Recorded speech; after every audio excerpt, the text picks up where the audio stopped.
Hello everyone, welcome to my YouTube channel. Friends, इस video में हम सब पढ़ेंगे क्लास 9 पॉलिटिक्स यानी सिविक्स बुक का चैप्टर फर्स्ट, जो कि है what is democracy and why democracy. यानी डेमोक्रेसी वर्ड, डेमोक्रेसी क्या है और डेमोक्रेसी का रहना क्यों ज़रूरी है। इसी चैप्टर की मैं 3 वीडियो बना चुकी हूँ, जो कि मैं एनसीईआरटी बुक से आपको लाइन वाइज पढ़ाती हूँ। उस पहले 3 वीडियो को आप ज़रूर देखिए, क्योंकि वो वीडियो इम्पॉर्टेंट थी, इसी चैप्टर की थी।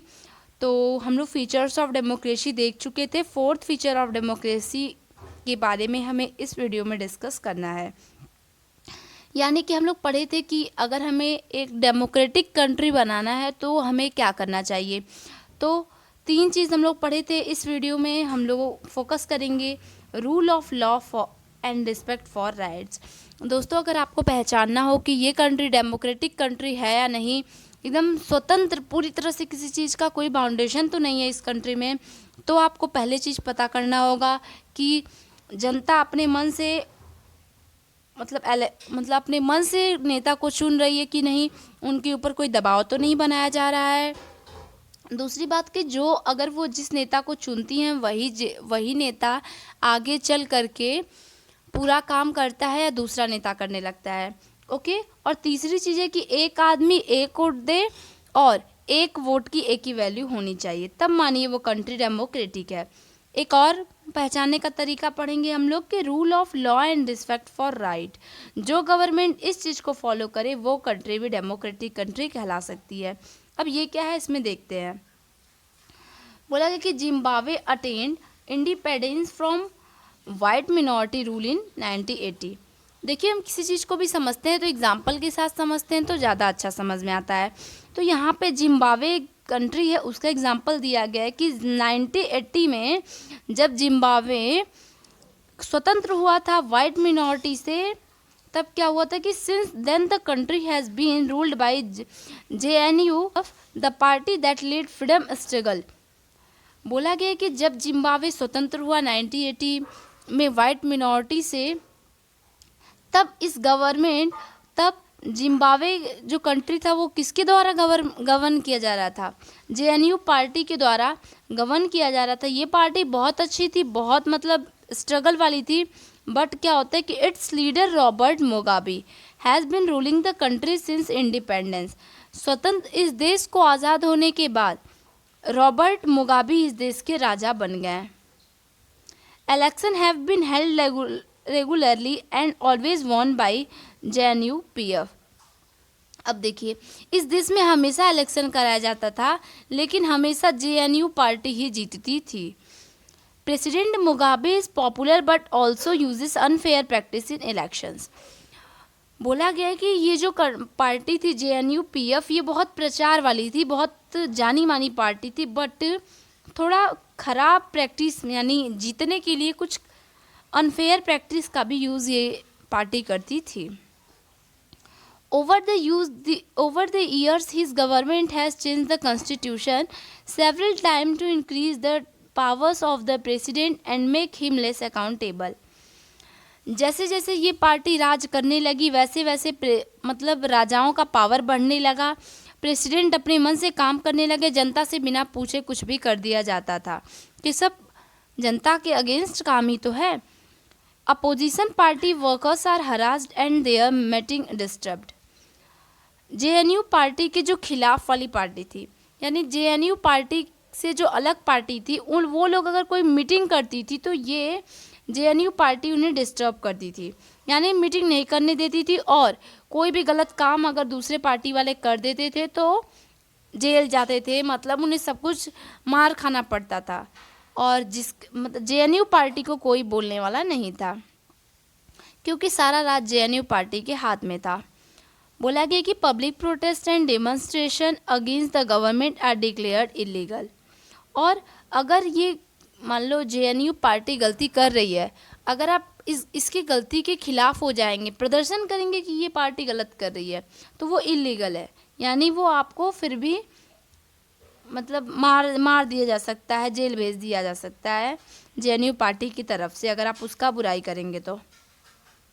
ये सब अनफेयर प्रैक्टिस ही तो है, अपने जीतने के लिए बहुत कुछ ये राजा करा रहे थे। आगे है कि there is a law that limit the right to criticise the president, television and radio are control by the government and give only the ruling party version. बोल रहा है कि यहाँ तक कि इस देश में जितनी भी टेलीविज़न चल रही थी उसमें भी कोई पार्टी की बात नहीं की जाती थी, क्योंकि गवर्नमेंट जिसकी थी, यानी जेएनयू पार्टी का राज चल रहा था, तो सारी चीज़ मतलब कि बस जेएनयू का प्रचार देता था टीवी में, टीवी पे, रेडियो पे, और किसी पार्टी के बारे में कोई प्रचार देना अलाउ नहीं था टीवी वालों को। आगे कि independent newspaper but the government harass those journalist who go against it. अगर कोई न्यूज़पेपर वाला, अगर कोई रेडियो टेलीविज़न वाला अगर चाहता है कि दूसरे पार्टी का भी प्रचार हो, तो उस न्यूज़पेपर वालों को भी हरास किया जाता था, सताया जाता था। The government has ignored some court judgement that went against it and had pressurised with जजेस। और बताया गया कि ये पार्टी इतनी मतलब बहुत अलग पार्टी थी, क्योंकि अगर कोई जज अगर कहता है, कोई भी अगर कोर्ट जज करता है, कहता है, कोई भी जज बोलता है कि ये पार्टी ख़राब है, ऐसा नहीं होना चाहिए, या फिर कोई व्यक्ति अगर कोई आवाज़ उठाता है इस पार्टी के खिलाफ, तो ये पार्टी इग्नोर कर देती थी। कौन सी party? JNU party. I hope आपको समझ में आ रहा होगा। इतना कुछ मैंने जो भी कुछ आपको इस वीडियो में सिखाया है, मेरे कहने का मतलब बस यही है कि ये पार्टी बहुत अलग पार्टी थी, जो कि अपने से दूसरों पार्टी का प्रचार नहीं होने देती थी, अपने बारे में गलत सुनना नहीं चाहती थी, गलत करती थी लेकिन गलत सुनना नहीं चाहती थी, हर चीज़ को इग्नोर करती थी, अपने मन से सारा राज चला रही थी, ज़बरदस्ती जीतती भी थी, इलेक्शन कराती थी, बट इतना अनफेयर प्रैक्टिस का यूज़ करती थी कि हमेशा ये पार्टी जीत जाया करती थी। कंटिन्यू करते हैं आगे कि the example of Zimbabwe so that popular approval of the ruler is necessary in a democracy but it is not sufficient। बोला गया कि ये ज़रूरी नहीं है कि जो राज चला रहा है वो बहुत, उसको सब लोग जानते हो, इतना ही डेमोक्रेसी में काफ़ी नहीं है, बल्कि popular government can be undemocratic. हम लोग कहते हैं कि ये आदमी बहुत सज्जन है, लेकिन वो आदमी ख़राब भी हो सकता है। उसी तरह ये पार्टी अगर ज़्यादा प्रचार प्रसार हुआ है इसका, तो इसका मतलब ये नहीं कि ये पार्टी डेमोक्रेटिक है, तो ये पार्टी ख़राब भी हो सकती है। इसलिए क्या होना ज़रूरी है आदमियों के अंदर कि popular leader can be autocratic. If you wish to assess a democracy it is important to look the election. बोला गया कि अगर आप चाहते हैं कि हमारी कंट्री भी डेमोक्रेटिक कंट्री बन जाए, तो आप पहले क्या कीजिए, जहाँ इलेक्शन हो रहा है आप उसे ध्यान से देखिए। कहने का मतलब कि आप इलेक्शन को ध्यान से कीजिए, देखिए कि इलेक्शन सही से कराया जा रहा है कि नहीं, कोई बेईमानी तो नहीं की जा रही है इलेक्शन में। But it is equally important to look before and after the election. Election के पहले देखिए कि इलेक्शन रूम में क्या व्यवस्था है, और इलेक्शन के बाद देखिए, क्योंकि कुछ जो जहाँ इलेक्शन डाला जाता है वो चीज़ भी चेंज करा दी जाती है, ऐसा कई बार होता है। ये बोल रहा है कि अगर आपको डेमोक्रेटिक कंट्री बनना है तो आप इलेक्शन के होने के पहले और इलेक्शन होने के बाद वहाँ पे चेक कीजिए। There should be sufficient room for normal political activities including political opposition in the period before elections. This require that the state should request some basics right of the citizen. बोला गया कि अगर कोई भी party जीतती है, इतने में यही कहा गया कि there should be sufficient room for normal political activities including political opposition in the period before elections. आप इलेक्शन के पहले देखिए कि कितने मतलब वो पार्टी कैसी है कैसी नहीं है, या फिर हम वोट किसको दें ये सोच समझ के हमें वोट देना चाहिए, और वोट कहाँ दिलाया जा रहा है, वहाँ की व्यवस्था क्या है, ये सब पहले ही देख लेनी चाहिए, क्योंकि वहाँ पे चीटिंग करा दी जाती है। और बोला गया कि जो पीपल की राइट्स है, मतलब अगर आप राज कर रहे हैं तो पीपल की राइट क्या, इसका मतलब नहीं कि आप नेता बन गए तो जनता का रिस्पेक्ट नहीं करना चाहिए। बोला गया कि should some basic rights of the citizens, जो गांव के आदमियों को, यानी जो सिटीजन्स को जो राइट मिले हैं कॉन्स्टिट्यूशन में, उन्हें उस राइट का पूरी अपॉर्चुनिटी मिलनी चाहिए, यानी कि हर एक जिसका जो अधिकार है उसे वो चीज़ मिलनी चाहिए, चाहे कोई भी पार्टी बने, तब वो कंट्री मान लीजिए डेमोक्रेटिक है। They should be free to think, to have opinion, to have express, there in public, to form association, to protest and take another political action. हर एक सिटीजन को इतना राइट है कि वो जो मन करे वो सोचे, जो मन करे वो उसका ओपिनियन रखे, पब्लिक के सामने कुछ भी अपना शो कर सकता है, अपना एक्सपीरियंस दिखा सकता है, मीटिंग बैठा सकता है, पॉलिटिकल एक्शन ले सकता है। ये सब क्या है, एक सिटीजन्स की राइट है। इसीलिए बोला गया है इसमें कि हर एक नेताओं को हर एक सिटीजन्स के राइट का रिस्पेक्ट करना चाहिए। Everyone should be equal in the eyes of law. These rights must be protected by an independent. बोला गया कि कॉन्स्टिट्यूशन के हिसाब से देखा जाए, यानी संविधान में देखा जाए, तो हर एक आदमी एक मतलब वन आई है, कहने का मतलब कि एक नज़र से हर एक जात, हर एक टाइटल वालों को एक नज़र से देखा गया है, और whose order are obeyed by everyone. बोला गया कि जो चीज़ कॉन्स्टिट्यूशन में लिख दिया गया वो चीज़ एकदम सही है, उस चीज़ का पालन हर एक के द्वारा किए जाना चाहिए। We shall read more about these rights in chapter 6। Citizens की राइट क्या है और नेताओं को कैसे रहना चाहिए, कैसे नहीं रहना चाहिए, इस सब के बारे में हम फर्दर डिस्कस करेंगे चैप्टर 6 में। यानी कि ह्यूमन की राइट क्या है, एक आदमी को कितना अधिकार है क्या करने का, वो चीज़ हम चैप्टर 6 में डिस्कस करेंगे। आगे है, तब कंटिन्यू करते हैं कि similarly there are some condition that apply to the way of government is run after the elections. देखिए, आफ्टर द इलेक्शन यानी जब वोट हो जाता है, कोई नेता जीत जाता है, तो उसके बाद की भी कुछ नियम होते हैं कि एक एक नेता को ऐसे ऐसे काम करना चाहिए। यानी यहाँ पे बोला गया कि आफ्टर द इलेक्शन, इलेक्शन के बाद कैसे सिटीजन को खुश रखना चाहिए, इसकी भी कुछ राइट्स होती हैं। और a democratic country can not do what ever it like simply because it has won an election. बोला गया कि आप अगर वो इलेक्शन जीत गए तो इसका मतलब ये नहीं कि आपका जो मन करेगा आप वो करेंगे।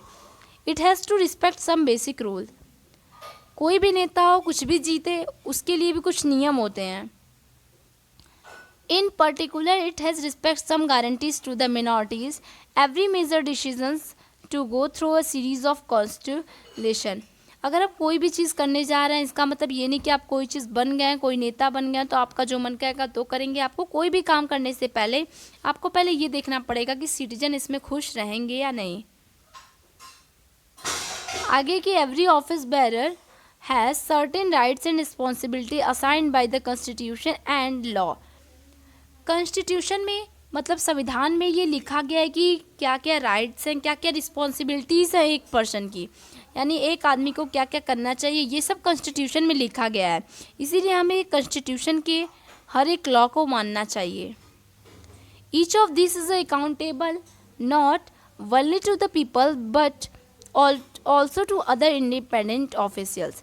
We shall read more about in chapter 5।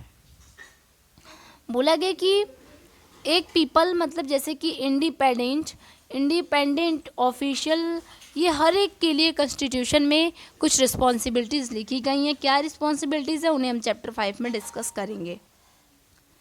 फिलहाल हम यहाँ पे कंटिन्यू करते हैं। अब देखिए, हम लोग 3 फीचर्स ऑफ डेमोक्रेटिक पढ़े थे, डेमोक्रेटिक कंट्री के 3 फीचर्स पढ़े थे जो कि हम लोग प्रीवियस वीडियो में पढ़े थे, और उस वीडियो की लिंक मैं डिस्क्रिप्शन में प्रोवाइड की हूँ, आप उस वीडियो को भी ज़रूर देखिए। और अब ये 4th features of democratic country है। जो 3 फीचर्स ऑफ डेमोक्रेटिक कंट्री है, मैं इस वीडियो को स्टार्ट करने के टाइम बता दी हूँ आपको शॉर्ट में। अब ये ये 4th features of democratic country है, जो कि है कि a democratic government rule with in limit set bye constitution, law of citizen and rights. मतलब चौथा राइट्स क्या है, अगर आप डेमोक्रेटिक कंट्री कोई भी है, उसका मतलब कि कोई भी गवर्नमेंट अगर बन रही है, कोई भी सरकार आती है, कोई भी सरकार जाती है, कॉन्स्टिट्यूशन में जितने लॉ लिखे गए हैं कि हाँ इस आदमी की ये जिम्मेदारी उतना निभाना पड़ेगा। कोई भी नेता आए जाए, इससे नहीं मतलब, हमें बस इससे मतलब है कि हमारी कॉन्स्टिट्यूशन की बात मानी जा रही है या नहीं। अगर बात मानी जा रही है तो वो कंट्री डेमोक्रेटिक है। ओके, अब 4 फीचर्स थे हमारे यही, जिससे हम पहचान सकते हैं कि कौन सी कंट्री डेमोक्रेटिक है, कौन सी कंट्री डेमोक्रेटिक नहीं है। तो अब हम पढ़ेंगे समरी डेफिनेशन। हम लोग चैप्टर के स्टार्ट करते समय भी यानी इंट्रोडक्टरी पेज पे भी हम लोग पढ़े थे कि democracy is a form of government in which the rulers are elected by the people. एक इतनी छोटी सी डेफिनेशन हम लोग शुरू से पढ़ते आ रहे हैं कि डेमोक्रेसी वो होता है, डेमोक्रेसी एक ऐसी गवर्नमेंट होती है जहाँ पे नेता लोग यानी राज करने वाले लोग पीपल के द्वारा चुने जाते हैं। अब है कि we found that this definition was not adequate unless we explain some of the key word use in it. बोला गया कि ये डेफिनेशन इतना मतलब पूरा नहीं है, कहने का मतलब किसी को आप इतना बता देंगे कि वैसी कंट्री जो कि रूल ने मतलब गांव वाले लोग इलेक्ट करते हैं, सिटीजन इलेक्ट करते हैं, तो ये डेफिनेशन पूरा प्रॉपर इनफ नहीं है। Through series explained example we work out 4 features of a democracy as a form of government. Accordingly democracy is a form of government in which बोला गया है कि इसीलिए हम लोग कुछ फीचर्स निकाले हैं, मतलब 4 ऐसी निशानी निकाले हैं कि जो ये 4 निशानी किसी भी राज्य के पास हो, किसी भी स्टेट, किसी भी कंट्री के पास हो, तो वो कंट्री डेमोक्रेटिक होगी। वही 4 फीचर्स यहाँ पे फ्रेंड्स शॉर्ट में दिया गया है, तो हम लोग पढ़ चुके हैं, बट हम लोग रिपीट करते हैं कि पहला फीचर्स है कि rulers elect by the peoples take all major decisions. बोला है कि जिस नेता को हम चुनेंगे, गांव वाले चुनेंगे, वही नेता हर एक डिसीजन ले। ये हमारे डेमोक्रेटिक कंट्री का पहली पहचान है। दूसरी पहचान है कि elections offer a choice and fair opportunity to people change the current ruler. एक मतलब अपॉर्चुनिटी और फेयर अपॉर्चुनिटी यानी एक अच्छा अवसर मिलना चाहिए कि आपका जिसका मन करे आप उसको वोट दीजिए, कोई दबाव किसी की तरफ से ना रहे, तब वो कंट्री डेमोक्रेटिक है। यानी हम जिस नेता को चुने वही नेता हमारे कोई भी काम करे देश में, और फिर हम अपने मन से नेता को चुने, कोई नेता हमें दबाव न बना सके। आगे थर्ड पॉइंट है कि this choice and opportunity is available to all the people on an equal basis. और ये अपॉर्चुनिटी कहने का मतलब कि हर एक आदमी वोट दे सके, ये अवसर हर एक पीपल को मिलना चाहिए। टाइटल को नहीं देख के मिलना चाहिए, अमीरी गरीबी को देख के नहीं कहना है कि हाँ आप वोट दे सकते हैं, आप नहीं दे सकते हैं। सबको इक्वल बेसिस पे वोट का अधिकार मिलना चाहिए। फोर्थ पॉइंट है कि the exercise of this choice lead to a government limited by basic rule of constitution and citizens right. Constitution में जो बात लिखी गई है वो बात, आप कितने भी बड़े नेता हो जाइए, कितना भी आप कुछ भी हो जाइए, आपको कॉन्स्टिट्यूशन की बात हर एक हाल में मानना है। आप नहीं मानते हैं तब मानिए आपकी कंट्री डेमोक्रेटिक नहीं है। ओके, यानी हम लोग इतने मतलब 4 वीडियो हम लोग पढ़ चुके हैं इस चैप्टर से रिलेटेड, और हम लोग इस पूरे वीडियो में कवर किए कि डेमोक्रेसी क्या है, फॉर्म ऑफ गवर्नमेंट का मतलब क्या होता है, रूलर का मतलब क्या होता है, तो पीपल्स इलेक्शन, इन सब का मतलब हम लोग देखें, डेमोक्रेटिक कंट्री की हम लोग डेफिनेशन देखें, और हम लोग समझ चुके कि एक कंट्री को अच्छे से रन करने के लिए हमें एक कैसे कंट्री की ज़रूरत होनी, कैसे कैसे नियम का पालन होना चाहिए। अगर कुछ नियमों का पालन हो रहा है उस देश में, तब समझिए कि वो कंट्री डेमोक्रेटिक कंट्री है। डेमोक्रेटिक कंट्री फ्रेंड्स एक ऐसी कंट्री होती है जहाँ पे पीपल रूलर को इलेक्ट करते हैं। आई होप ये आपको वीडियो पसंद आई हो। अगर वीडियो पसंद आई हो तो वीडियो को लाइक कीजिए, कमेंट कीजिए और फ्रेंड्स के साथ शेयर कीजिए। मेरे चैनल को सब्सक्राइब कीजिए, बेल आइकन प्रेस कीजिए। अब हम मिलेंगे नेक्स्ट वीडियो में और हम सब डिस्कस करेंगे कि वाई डेमोक्रेसी, यानी डेमोक्रेसी क्या है, क्यों ज़रूरी है और डेमोक्रेसी की क्या पहचान है, ये सब हम लोग देख चुके हैं। अब हम लोगों को पढ़ना है कि डेमोक्रेसी क्यों ज़रूरी है, यानी डेमोक्रेसी हम लोग पढ़ चुके हैं, देख चुके हैं क्या है क्या नहीं है, लेकिन अब डेमोक्रेसी ज़रूरी क्यों है, ये हम लोग नेक्स्ट वीडियो में डिस्कस करेंगे। तो फ्रेंड्स तब तक के लिए बाय, मिलते हैं नेक्स्ट वीडियो में। Thanks for watching my video.